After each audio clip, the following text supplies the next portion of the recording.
regarding structure of writing. Now, I talked about structure of writing a paragraph. Now, that's a very interesting part when we talk about a composition or essay.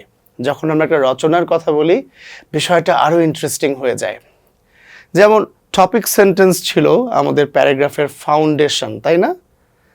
That topic sentence becomes a thesis statement when we write an essay or a composition.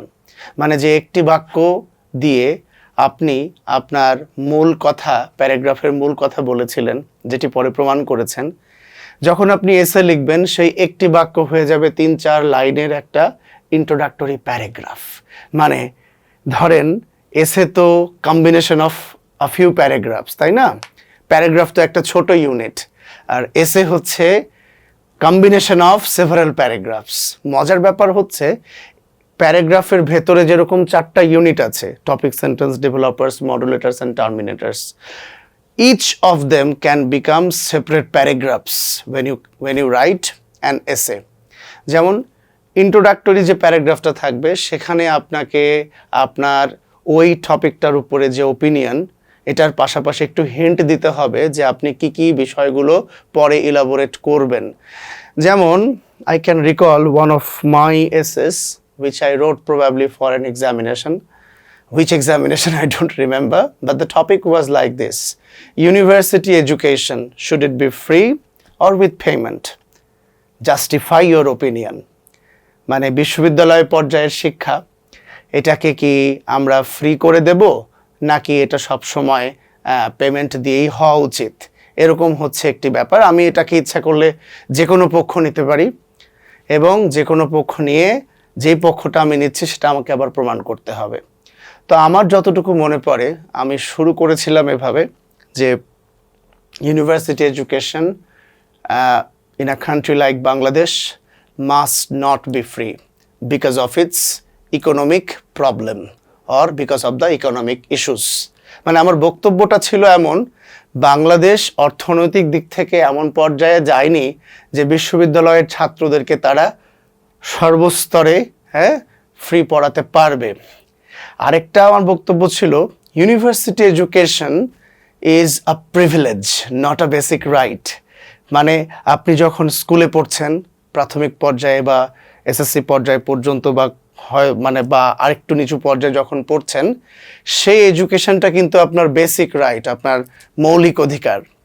কিন্তু ইউনিভার্সিটিতে আপনাকে পড়তেই হবে সেটা কিন্তু আপনার মৌলিক অধিকারের মধ্যে পড়ে না। এটা প্রিভিলেজ। আপনি জ্ঞান অর্জন করে আরও বড় মানুষ হবেন, সেটা আপনার প্রিভিলেজ। যেমন বাইরের দুনিয়াতেও কিন্তু সবাই ইউনিভার্সিটি এডুকেশনের জন্য ঝুঁকে পড়ে না, তাই না? ইউরোপ, আমেরিকার অনেক বিশ্ববিদ্যালয়ে আপনি দেখতে পাবেন যে তাদের যে ব্যাকগ্রাউন্ড ছিল, তারা একাডেমিক হবে বলেই তারা প্রস্তুত করেছে দেখেই তারা একাডেমিয়াতে এসছে।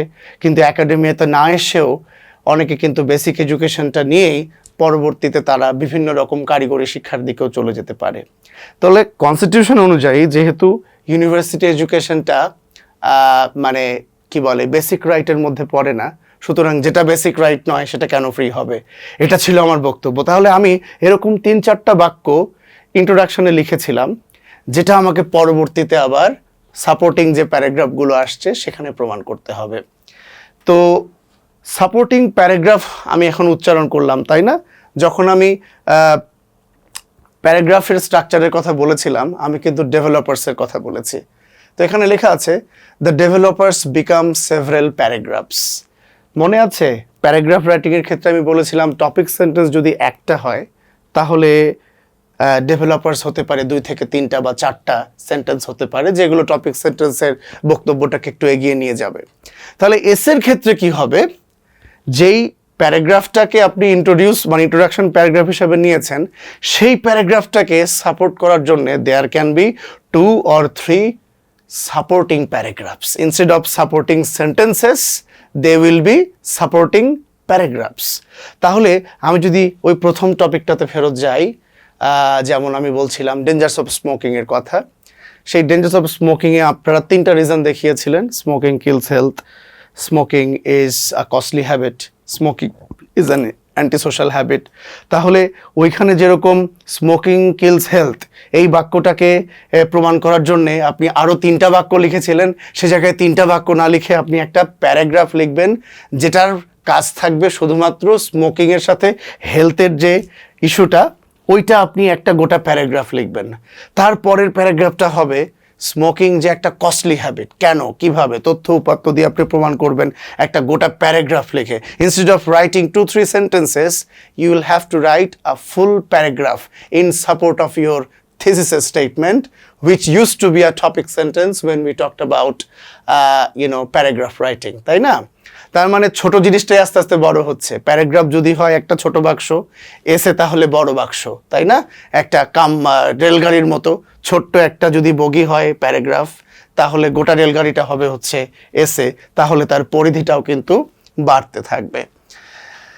তাহলে আমাদের যদি ডেভেলপার্সে 3টা বাক্য থাকে প্যারাগ্রাফে, সেই 3টা বাক্য 3টা প্যারাগ্রাফে পরিণত হচ্ছে আমরা যখন এসে লিখছি। So the 3 developing sentences become 3 developing paragraphs. ওকে, আমার ধারণা এই পয়েন্টটাও বোঝা গেছে। এবার যখন আমরা প্যারাগ্রাফ রাইটিংয়ের কনক্লুডিং বাক্যটা লিখি, সেটা একটা বাক্য হতে পারে, 2টো বাক্যও হতে পারে, ডিপেন্ড করছে প্যারাগ্রাফটা টপিকের উপরে, হ্যাঁ।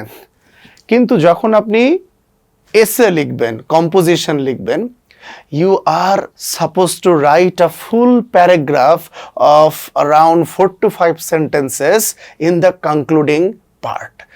সব থেকে বেশি যেটা দৃশ্যমান হয় ছাত্রছাত্রীদের খাতা দেখার সময়, এটা আমি বেশি লক্ষ্য করি, পুরো জিনিসটা লিখে 1-2 বাক্য দিয়ে কনক্লুশনে এসে, বা একটা বাক্য না লিখে অর্ধেক কিছু একটা লিখে খাপছাড়াভাবে শেষ করে দেওয়ার একটা টেন্ডেন্সি ছাত্রছাত্রীদের মধ্যে আছে। কিন্তু আপনার শুরুটা যেরকম গুরুত্বপূর্ণ, সুন্দর করে শেষ করাটাও কিন্তু অনেক বেশি গুরুত্বপূর্ণ। তাহলে কনক্লুডিং পার্টের যে প্যারাগ্রাফটা আপনি লিখবেন সেটাকে আমরা বলবো concluding paragraph or terminating paragraph. So the sentence which used to be terminator or terminating sentence in paragraph, that becomes a full paragraph in an essay, and we can call it concluding paragraph. So এতটুকুই ছিল আমাদের structure of রাইটিংয়ের অংশ, যেটা paragraph two এসে। আমার যেটা একটা বইও আমি রেফার করতে পারি, বইটা হচ্ছে হারমান হাডসনের ফ্রম প্যারাগ্রাফ টু এসে, বেশ মানে সহজ করে লেখা, এবং হারমান হাডসনের সম্পর্কে আপনারা গুগল করলেই জানতে পারবেন যে রাইটিংয়ের ক্ষেত্রে দিকপাল 2 নাম। তো হারমান হাডসনের সেই বইটা আপনারা ইচ্ছা করলে আরও ফার্দার পড়াশোনার জন্য দেখতে পারেন।